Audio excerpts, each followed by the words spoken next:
So hello, everyone. I'm Graham, CTO and co-founder of Hypercontext. And we're going to talk about product today. With me is Adam Walker. Hello. I'll let him wave. He's our senior product manager. And Lucas Espin. He is our lead designer. He's on the call. Hey, guys. How's it going? Yes.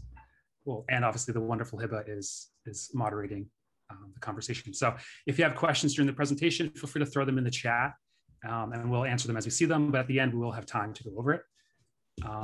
In this presentation, what we're going to talk about today is first, I'm going to give you just a high level idea of what Hypercontext is. I'm not sure if everyone here is using the product or if you've seen it. So I'm going to just give you a really like a 1 or 2 slide overview of what it is. Then Adam's going to walk you through our fresh new user experience that we just launched, kind of how that all works with the app experience. And then Lucas is going to talk about what's upcoming, what's in the near-term roadmap of Hypercontext. And at the end, I'll go through just some of the stuff that we're thinking about rolling out in the future and in the not so distant future. And then, of course, we'll take your questions at the end. Cool. So I guess to start, what is Hypercontext? So basically, the best way to describe it is we are an app to help you manage your team through the meetings on your calendar. So really what we're doing is we're helping you have more effective one-on-ones, team meetings, discussions, town halls, any way that you engage with your team. We're helping you keep yourself organized, focused, and aligned to the meetings. And how we actually do this, what we actually do is we do this not just in a web app experience, but also we do it through anywhere that your team is gathering naturally. So if your team gathers on Slack and has a conversation there, we have the Slack app experience for that. If you are a Microsoft Teams user or your team is using that platform, we have an app that's engaged there. We also have a Chrome extension that you can download and install. We're also integrated into Outlook Calendar, Google Calendar, and we have a Meet experience as well. And then if you don't use any of those things, we also have a Zapier integration, which allow you to connect our application into any other application that's out there. So we have a lot of ways to take our content and shove it into wherever your team works. And that's kind of the methodology of how we're trying to build Hypercontext. We also have an iOS app and an Android app. So we're kind of trying to make a place, not a place for you to go to have the conversations, but really just to inject hypercharge your meetings with Hypercontext content. Cool. And then basically we found that people have the most effective meetings when you come prepared with a set agenda, and you have basically an area where you can document, take your notes, assign next steps with accountable partners, so people who are directly responsible for those next steps, and then making sure you're always tracking towards your goals.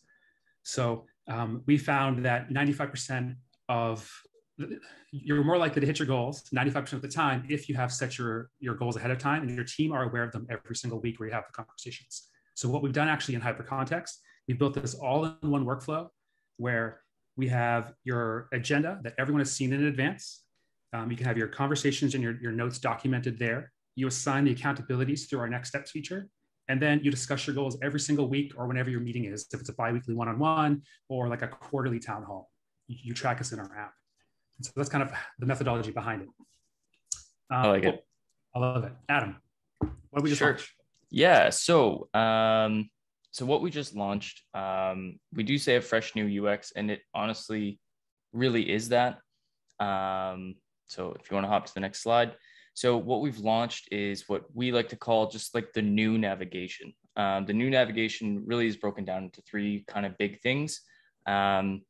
The calendar sidebar, which you can see here, and we'll go into more detail, the calendar sidebar, workspaces, and the workspace creator.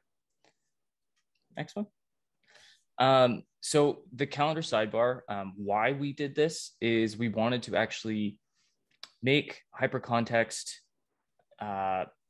more in tune with your calendar, more in tune with the way that you work. And what we've done is actually made your calendar schedule the way you navigate through the app. So it's much more integrated. The calendar is like front and center in everything that you do. And it's always there on the sidebar.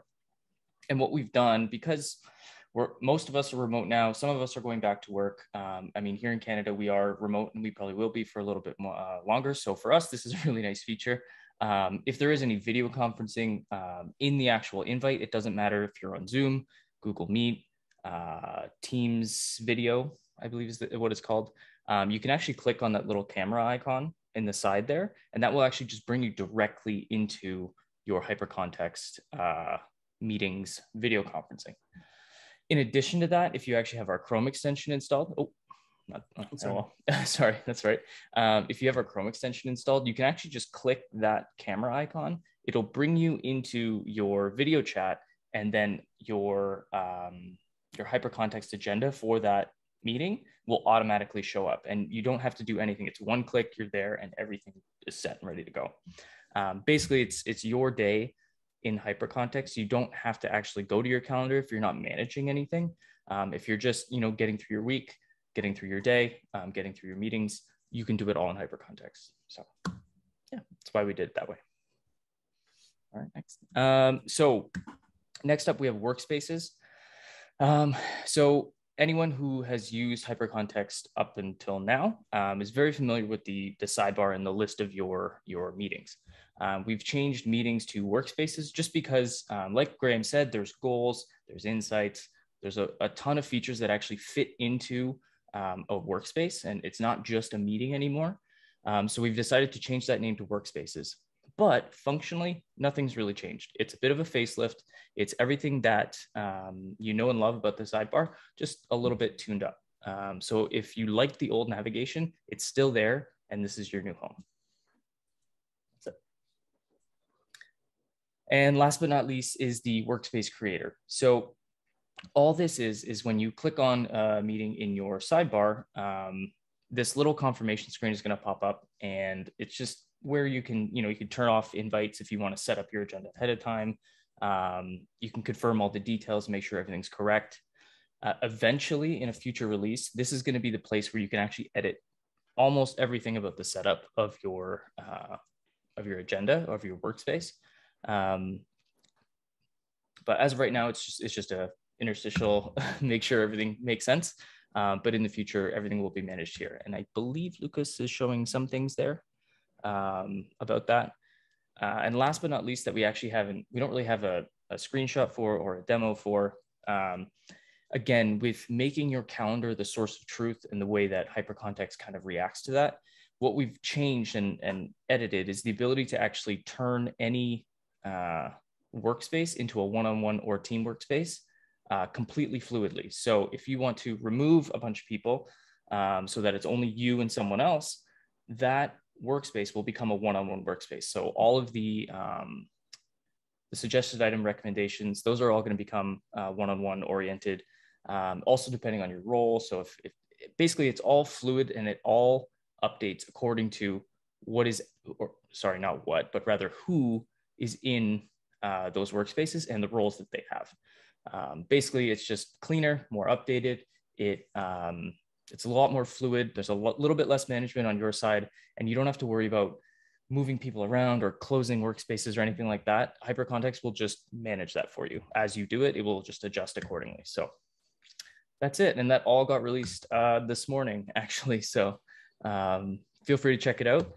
Here's a quick little GIF of how it works. So you can see this is me in my calendar sidebar.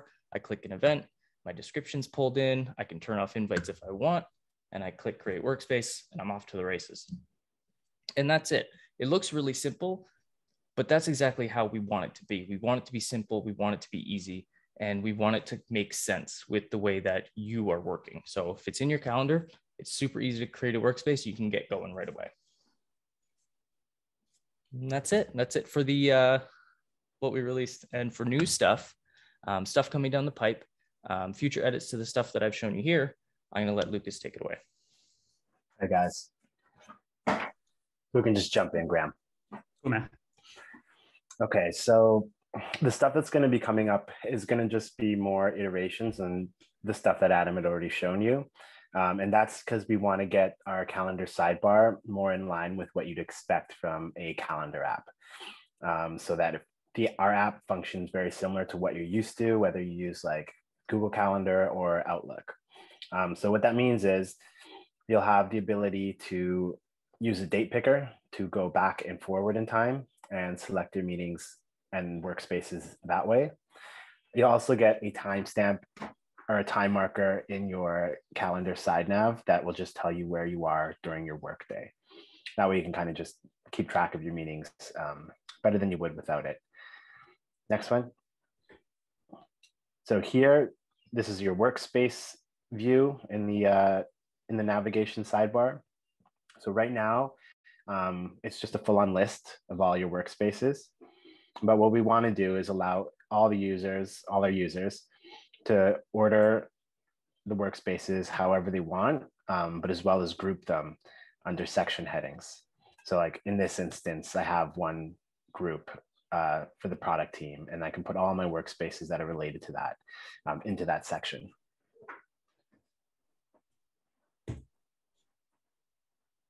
As well as updates to navigation, we just wanted to clean up other areas of the app where you have to navigate and discover content, which includes the agenda header. So currently, since we've been releasing features lightning quick, it's starting to get pretty heavy. So this is just tweaking it so that we get more information in the header. We've moved the finish button, which is the button we use to finish our meetings. So you click that and it will wipe your closed items, keep your open items, and give you a fresh agenda for your next meeting. That's moved down to the agenda level, and that frees up a lot more space and discoverability for the other features that we have in the agenda header. And there's also just like clearer calls to action. For instance, right now over the agenda, if you have a meeting that is unscheduled, it simply just says unscheduled. It might not be that clear that that's where you would click to schedule your meeting. So we've just made it a little bit more prominent by adding a button and a more succinct call to action. So little UI fixes that we've been doing throughout the app in the last little while to kind of just really improve the user experience. Next one. If I could jump in really quick, the header update and moving the finish meeting button down, that actually launched today as well. That's how fast the team is working these days. Hey, this is coming down the pipe, and it's already out of the pipe and it's in your hands already. So yeah, sorry to interrupt, but yeah, that's also, you know what, that's my slide. Thanks. Honestly, that's amazing. I don't even think I've really actually seen that. Yeah. So boom, perfect. All right. Sorry, I love the speed. It's great. There's also updates to goals. So a cool little feature that we're gonna launch soon is what we're calling the pace car. So on your goals, where you see the progress bar, you'll get that little red chevron that sits upon the blue bar, and that's kind of hypercontext telling you what your expected pace should be. So ideally, your blue bar should always be ahead of that, and that way you can really accurately track whether you're being efficient with this goal or not. So that's pretty exciting. I think a lot of people will find that handy. Next. Okay, and another feature that we want to work on soon is going to be the Google Calendar two-way sync. So what this means is right now you can only sync to already existing calendar events. But because we want our app to function very similarly to how any calendar app works, we want the ability to create calendar events directly from Hypercontext. So whenever you schedule a meeting or schedule a workspace agenda, you just click the checkbox that says add to Google Calendar. You can also add to your Outlook calendar. And as soon as you schedule it, our app will create a calendar event in your calendar provider on your behalf. So that's exciting for us too. Cool. Thanks, guys. Thanks, Lucas. So that is a list of stuff that's probably coming in the near term. I don't want to give specific dates just because the team obviously don't like when I say this is due this day. But as you can see in the chat, I can see Chris is in there basically launching features without us even knowing. So it could be coming sooner than you think. So that's great to hear. Yeah, so for the next couple of minutes, I thought it'd be helpful to talk about what we're thinking about doing in the near future and the not so distant future, to say it incredibly awkwardly. So to basically orient you back, it really comes down to this first slide again that I showed to basically describe what we're doing at Hypercontext. We are helping you manage your team through the meetings on your calendar. And that's really the focus of what we're doing, is just making that experience end-to-end as fluid and easy for you as possible. You saw the updates that we just rolled out with the sidebar changes. Those are all about getting to your meeting quicker and filling it with the content that you want to talk about right away. And then you see the near-term future features that are I guess, launched without us even knowing, and the ones coming up in the future where you can just click on the area above the agenda to sync to your calendar or to a better place for you to finish the meeting, with also awareness to a bunch of features that are available that you don't even realize you have. So that's kind of things we're doing, is just really honing those experiences and focusing on the manager-employee relationship. There's so much we could do outside of that to create reports for your HR team, or to give you like a CEO dashboard as to how your teams are breaking down. We have some of those things back of house, and like we're playing with those things, but we are mostly focusing on that manager-employee relationship, just because we feel if we're solving the problems between that relationship and the manager and the rest of their teams, then your company becomes more effective and more efficient at hitting your goals. At least that's what we're finding at our own company, and it's working so far. It doesn't mean we won't build the dashboards. It just means we're prioritizing these small iterative types of fixes and changes in the product, because we want to keep you aligned, focused, and organized. And really, the next set of roadmap features, like you saw that Lucas just presented, it's about making sure you have a set agenda for your team to review and ahead of the meeting, making sure you are taking notes, and it's a fluid experience. I know in my own experiences of using Hypercontext, there's some times where I'm entering notes and then I click off and the notes are disappear. So we're going to address some of these small little issues, and making sure you can assign people to next steps fluidly, and then they're given a list of things to do the next day. So better notifications coming out of the system as well, and helping you align your agenda talking points to your goals a little more fluidly. Specifically, I thought I'd go through kind of more specific examples of what we're going to work on. So behind the scenes, we're doing a whole lot to make sure the system stays online and available for you. If you've used if you used Hypercontext, let's say 6 months ago, and you're using it now, you should see a massive speed improvement that the team has made, just to have quicker database interactions and more throughput based on the amount of servers that we're now operating. We also did a whole bunch behind the scenes with Cloudflare, just to make sure our site is protected in case there's some sort of DDoS attacks and stuff like that. So tons of stuff behind the scenes to keep your information safe and the system available. We've also been working on a bunch of internal tools just to help our success team answer your questions. So when you do write into our support, just so we know who you are a little quicker, and we can able to address some of the things that you're trying to do, whether it's upgrade your account or change who the admin is for your system. So just building those tools out. So that's all happening behind the scenes. And then more improvements for you, the actual users. Like you've seen a bunch of ease of life improvements across the board, just more fluidity within the app when you're going from an agenda list into an agenda item detail, just predicting where you're trying to go. So, and then focus you on that right element. So if you click on an agenda, you probably want to add an item to that agenda. So just autofocus that box. If you click on an agenda list item, autofocus the comments or to the summary, depending on what we think you're going to do. So just a little more predictive behavior there. In terms of accessibility, it's on two fronts there. The WCAG 2.0 accessible guidelines for like screen readers. We're going to make sure we build that properly. We've done a lot of work on that behind the scenes, but there's just a couple more things we have to add just to make sure Hypercontext is more accessible across the board. And we also actually, we have been adding language support behind the scenes. We've only rolled this out to one of our customers just to trial it out. But there is a French support in there, and we're thinking of adding Spanish support as well. So if this is something that would be helpful for you and your teams, let us know, and maybe we'll make that an actual priority for you. And then really it's better integrations. We've heard a lot of feedback from customers that you want to be able to access multiple calendars, not just your primary. So we're building that feature in as well. And then making sure we're integrating to the right tools. Our Zapier integration, although powerful, is a little limited. So we do want to make sure we are able to get you the right content to the right locations for your teams. And finally, like I said, all-in-one workflow is what we're trying to achieve. So just a better, tighter integration between all the different things that we can do. So we have the world's largest goal example library, and we have a very large list of agenda templates and suggestion conversation starters. So we want to basically wrap that all up into packages. So if you are a brand new manager, you can just click 2 buttons and then you're ready to go with your meeting, and you look like a rock star.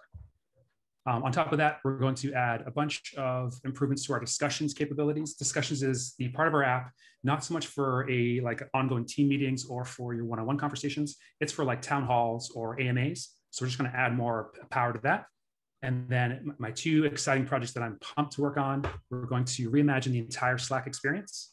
I'm not sure if you all know this, but way back when we first started this project, it was a Slack bot.